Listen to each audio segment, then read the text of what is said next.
Guys, welcome back to another episode of Lengua de la Liga. This is going to be episode 1 of Tough Questions. Now, if you're subscribed to DeadBall TV already, you've probably seen Michael and I do this series involving the Asian Football Confederation. We're basically doing the same thing now, but with La Liga. So how does this work? Pretty simple. We just ask tough questions to the panel, and we discuss. You guys, if you would like to nominate a question for us to talk about in episode 2, because we'll be dropping these throughout the season, just let us know down below in the comments. If you guys like videos about La Liga, make sure you're subscribed, smash the like button, and make sure you're following all of us here, my co-hosts and I, on socials. Everything in the description. Jose, kick us off here. Tough question number 1. What you got for us? Yes, sir. Tough question number 1. I think it's a good one to ask because there was a lot of movement, obviously, around they're probably their biggest name now in Nico Williams. And I think with Athletic Bilbao, there are two things. If you watched La Liga last season that we talked heavily about around this team. One was Sunset's ability to produce up top. The other was their defensive record and how stout they were in the back line. And so when I think about those two things, I'm wondering how much of an outlier last season may or may not have been for this club.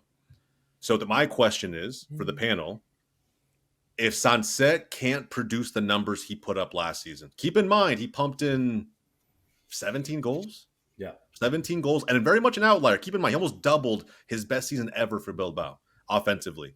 Combine that with the back line that they have, and I'm not going to say so much that was an outlier. I think it's a pretty good defensive line, but they did see just a nice uptick in goals conceded per match, things like that.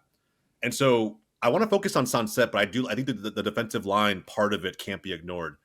But if for some reason Bilbao takes a step back, either from Sunset scoring ability or in their back line, do they have enough star power to deal with the congested schedule, to deal with everything they'll have to deal with last season, especially learning from how the season ended last year? Do you think that they can stay where they are at a minimum, considering those outliers? Michael, you got to take us away here. Yeah, I got to take it away. Look, You got to take us away. I think we definitely progressed after winning the Copa del Rey in 2024, and that was sort of the objective. And we've grown as a team, going from top 6 to top 4, and now we've kind of stabilized ourselves as being a top 4 team, I think, in La Liga, because other teams have regressed. It used to be Sevilla. Sevilla were always the top 4 team. Now Athletic Club, Villarreal, Real Betis, those guys are now taking their turns. Also Real Sociedad. I don't think last season was an outlier because we've shown it the previous season, and I think in the last couple of years that they are a good team, and we have a lot of ballers. Now the problem will be, of course, if Sunset's not fit and if he cannot get the goals, who on this team is going to step up? Well, I mean, Sanadi was brought in from the 3rd division. He's got experience. Hopefully he can step up in this team. And I think Nico now really needs to take that next step in his career. So I wouldn't really agree that it was an outlier, but it's going to be more interesting this season because now they got to balance the Champions League and La Liga. Last season was Europa League where you're playing Anderlecht and I think Victoria Pilsen, these sort of teams. Now you're going to be playing against Pot 1, Pot 2, and Pot 3 teams in the Champions League. It's going to be more difficult for Athletic Club, but if I look at the other teams in La Liga, I'm like, which one can really surpass Athletic Club? I don't think Villarreal will now because of the players they have lost. So I don't think this season I don't think last season was an outlier. I think we're going to be once again 4th place, even if Sunset doesn't get a lot of goals. Sure, I think it was more an outlier for Sunset. I think that's important to know, right? Yeah. It's just because he was so heavily relied upon last year, and honestly, by the end of the season, they needed it because Nico, for one reason or another, he regressed. I don't know what that was. I don't know if it was hey, it's just a random one-off season, or if this is the most his name's ever been talked about, and so maybe that factors something into him mentally, and I don't know if that's translating to performances or not. Also injuries. Yeah, injuries too. But I think you factor all of that in, and somebody's gonna have to step up. It's kind of what I was alluding to, right? And I think it's unfair to Sunset to expect him to do what he did last season when his best ever year before 17 goals was 10. So I do think he'll regress. I'm just wondering who's gonna kind of fill that void. Reminds me a lot of Jude his first year. You know what I mean? Where out of nowhere, and maybe out of necessity, but he kind of stepped up for Madrid in that sense. And obviously this year or this past season, he kind of took a step back, right? Because it's more regressing to the mean. And of course playing a different position. But I think Sunset, I agree with Michael. I don't think it was a outlier. I think you guys are going to be pretty solid top 4 for sure. Well, who was it more of an outlier for last season? Sunset, Ayosi Perez, Anthony. I mean, look at the best players for the teams that pushed Athletic Club at the end. Right. All of them had one player who had a career year or in the case of Anthony, a career second half of the season. All of them, that was their best performances ever. So even if all of them fall off, then I think Athletic Club still end up being that fourth best team. Also, they were able to stay ahead of Villarreal last season. Mhm. Yes, they're in the Europa League, but Michael, I think we can all admit you guys had some pretty tough Europa League matchups. I mean, it wasn't exactly a cakewalk. In the, And in the Villarreal knockout didn't. stage, yes. In the league phase, we didn't have that tough opponents. And Villarreal didn't have anything to deal with because it was Right. Girona who took the spot. And it was Sociedad, God help them, who were in the Europa League. So Villarreal just had one, and they got knocked out of the cup in like the second round by a third division team. Yeah. So they just had the league to play for with Baena. Logan Costa is now out. He tore his ACL in a preseason game, so he's gone down. Barry's gone. I still think Athletic Club's in a great spot to be fourth, and maybe even, I don't know what their points total was last season, 70. That'll be tough to eclipse, but I think they can get 67, something around there. Which was the previous season, right? But the season before, 23-24, it was right around 68 points. And so, I think I almost feel like, I think we're all pretty confident they'll find a way to kind of get back to the mean, right? The average, whatever that may be. I'm just almost wondering from a player's perspective, who is going to be the one to step up. I think the most pressure now, right, it has to be on Nico Williams. Like, by far. Like, I don't think there's anybody else. I do think that I'll be curious to see what Iñaki does. I feel like Iñaki has defended Nico very publicly over the last couple of weeks over everything that went down, rightfully so, not just a teammate, but his brother. I'd be really curious to see if that defense of his teammate and brother extends to what he does on the pitch, and if he could take some of the pressure off of him, because Nico will have a lot of it. Of the guys that I mentioned, the three players who had breakout seasons last year, which one do you guys think is most likely to repeat? Sunset, Anthony, or Ayosi Perez? Sunset. Yeah. Ayosi Perez will probably fall off, unfortunately. It was like a crazy year. He's also older than the other two. So, yeah. Okay. That's fair. Andre, why don't you drop something on us? Yeah. It's kind of a two-parter, and I will make it about Madrid. But obviously new coach. So it's going to be very interesting. And also we didn't win anything last year. So I guess the first part, if one of the teams of the big three, right? Let's say Atleti, Barca, Real Madrid. Which team would you pick to go trophyless this season? And second parter, if it's Madrid again, what happens to Xabi Alonso? So, because all the both Madrids again, you can't win everything, right? So, Bro, okay, I'll answer really quickly if people just want to. Go ahead. Yeah, as the Barca fan here, I think Atleti is the one to go trophyless. However, I think that if I had to pick one of those three, but like it's so tight, and I think that before we can talk about Atleti winning trophies, I actually want to see them beat Madrid, like to beat Real. I think that's probably the big objective number one. I think if you do that, things start to shift in an interesting way mentally. But I also think that at the same time, if Real Madrid was the one to go trophyless, I think Xabi stays. I don't think that they. Yes, you wanted to win a trophy. Yes, you gave him some reinforcements, but the reinforcements weren't these high-profile signings that Madrid has been used to signing in the past. It was all back line too.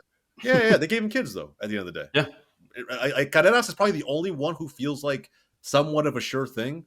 I think outside of that, though, there's still tons of question marks, and you still have Trent's not a for sure thing for you. He's not certified. Who? Trent. I mean, he literally gave up the backdoor goal in the Champions League final to his new team. So like, I don't know. Like Trent's always been sus for me on defending. I still think whoever's on that left hand side for Barca is gonna cook his ass. But like put all that shit aside. Like Rashford.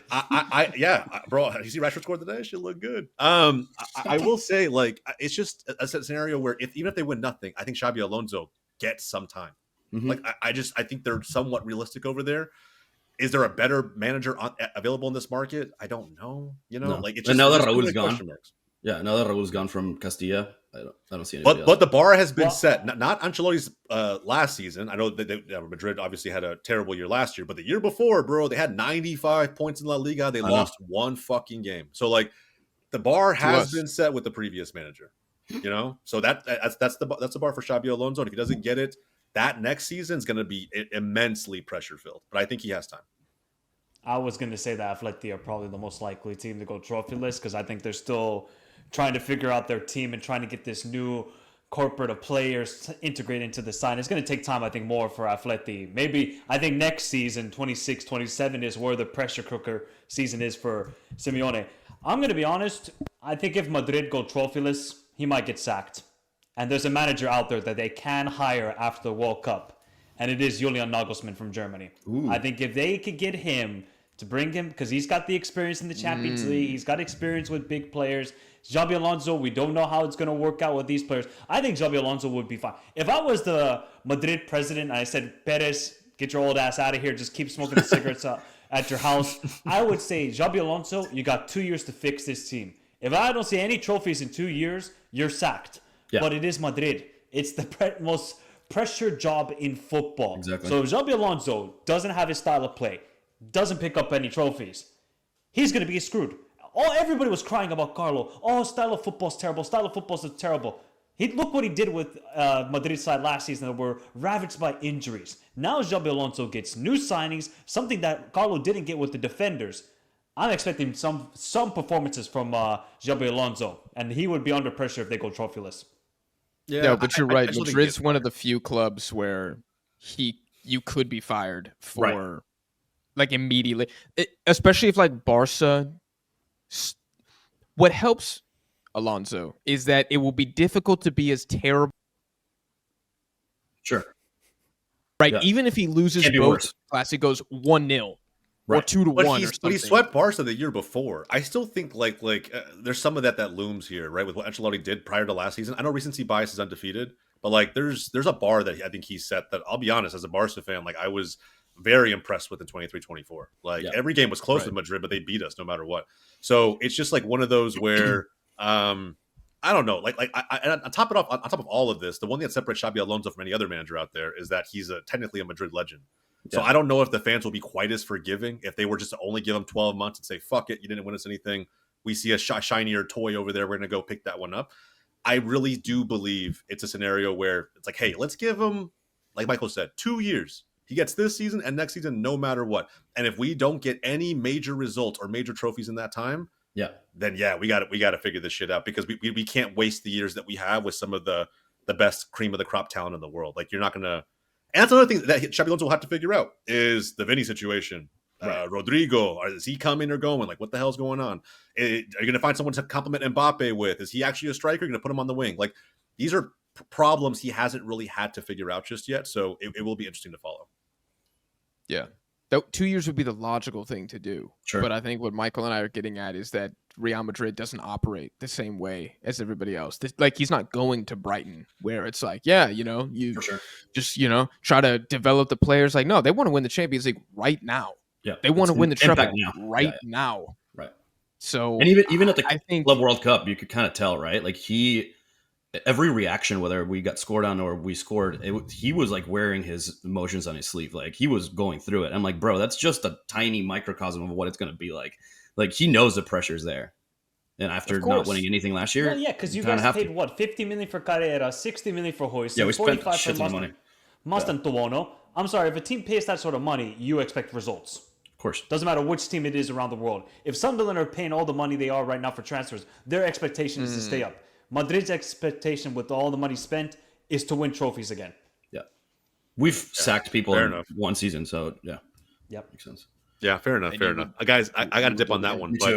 But yeah, either way, like I just think that it'd be stupid. It really would be to operate in that volatile of a manner for just like, fuck it. One of our club legends is a manager now. Yeah. He's out in 8 months. It just feels weird. But we'll see. We'll definitely see. All right, now the real ball knowledge gets started. All right, I got a question for you here. Go ahead. I was excited to ask this one. Which team takes the most points for Madrid, Barca, and Atleti this season? Which team did it last season? Couldn't have been Rayo. No. I think they got a draw. Villarreal like a team got 5. Like Leganes or Las Palmas or one of those teams. Maybe they got. Leganes got 6 points. Yeah, they got. So 6 that's points. more than Villarreal. Because Athletic Club nothing, Villarreal nothing, maybe Betis. I think Betis Villarreal got a got couple 5. They points. beat Barca when it didn't matter, and they drew us twice, actually. Yeah. Okay. So now, which team would get the most points this year? I'm gonna go with. You know what? Celta Vigo is gonna get the most points. Holy shit, that was my team too. Yeah, I think they're getting Dude. better and better with the. They're gonna get 6 points against Barcelona. Sorry, Barca fans. They added Zaragoza and Jutgla and still got Aspas. Oh, you're screwed if you're a Barcelona fan against Celta Vigo. And their style of football can really threaten the big three teams, especially at home. Away from home, maybe it's a bit of a different story for them. But I think with the new additions they've had and they've still making a crazy profit with the players they sold. I think Celta are in a prime position to really take... Because Athletic Club, it's like... it's against the big teams. Yeah, they could do it the San Mamés, but away from home, Athletic Club just can't translate that sort of football. Villarreal, they just play too much of a chaotic game, and that's going to hurt them. And Real Betis, I think, are going to regress this year. So I think Celta Vigo have the biggest chance to take, 8 to 7 points this season off the big three.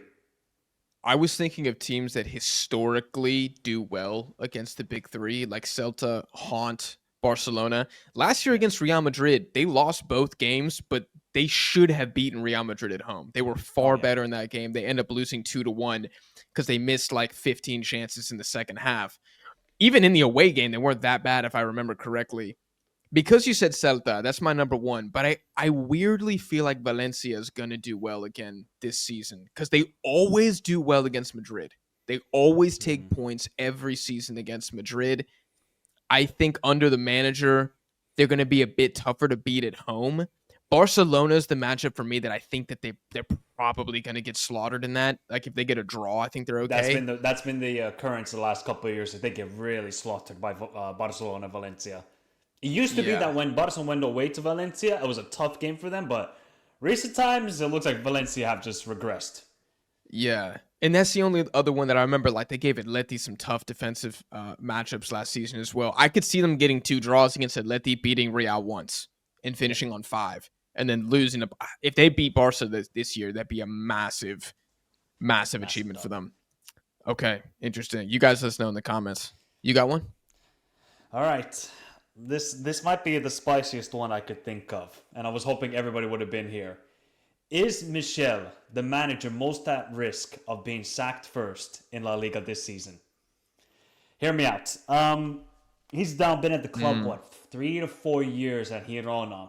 If he does not get off to a good start, and yes, people could talk about he hasn't been backed, he hasn't gotten a lot of transfers in. Yes, that is truly correct, but he's a good manager. So you still expect some results. Like, they still signed players like Garcia Respria last season. Obviously, Mizovski. They signed a couple, Krejci, the center back. So they did still sign some players. Obviously not like lucrative transfers that you would maybe expect the club that got so much transfer fees in.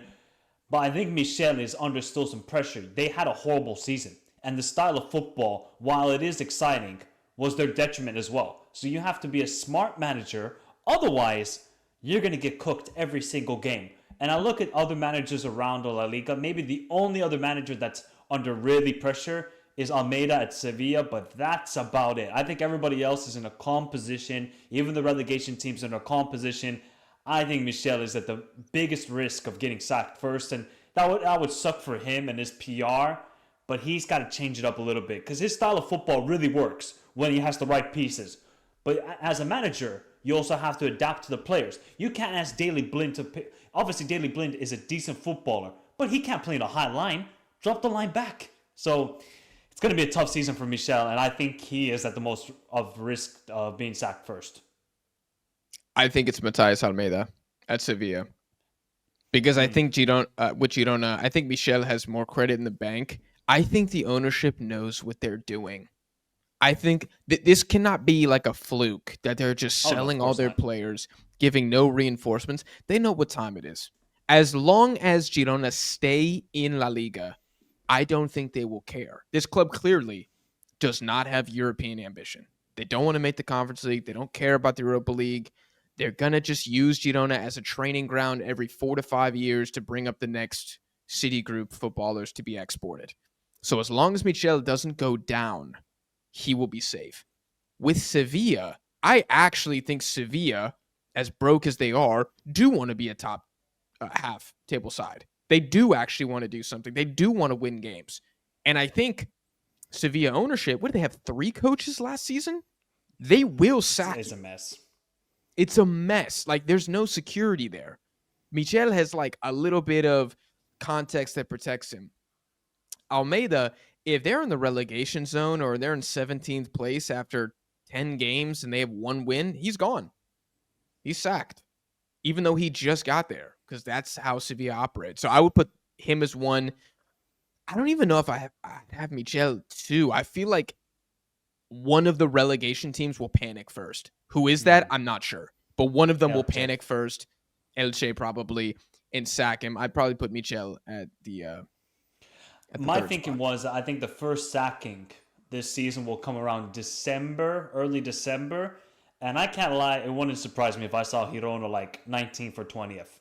And they panic and they're like, okay, we got to make the change now so we can plan for the transfer window in January to then help out the new manager. That's kind of my thinking with this whole situation for Michel. Is he a good manager? Absolutely. But the club they know what they're doing. They're buying time. They're saving up some talents. Once they get relegated, which might happen this season, they'll sell off the talents like Yasser Esprilla, Krejci, and then move on with their club careers. Also, Yangel Herrera. So, yeah, it could be tough for Michel, and he doesn't warrant it at all.